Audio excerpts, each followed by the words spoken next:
My name is Zofia. I'm 24 years old and I'm from Newcastle. I always considered myself a pretty emotional person, someone who feels very large feelings, and those really came to life when I was in high school. Things just started to seem a little bit more beige, and that was definitely a reflection of how I was feeling, things that I was experiencing in my mental health. My brother Isaac and I shared a lot of similar experiences growing up, and as a result, he was always a really safe space for me.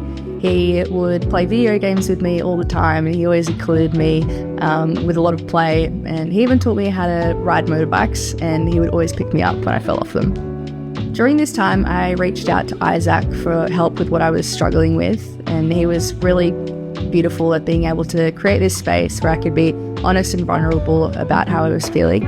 I still felt like I didn't really know what was going on. I didn't have a great understanding of why I was feeling the way that I was, and so I was a little bit reluctant to seek professional help.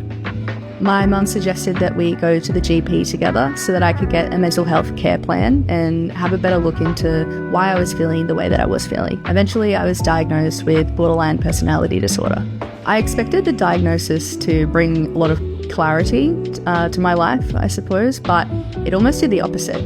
I wanted to research a little bit about BPD, and what I found online was really tough to crack for someone with a brand new diagnosis.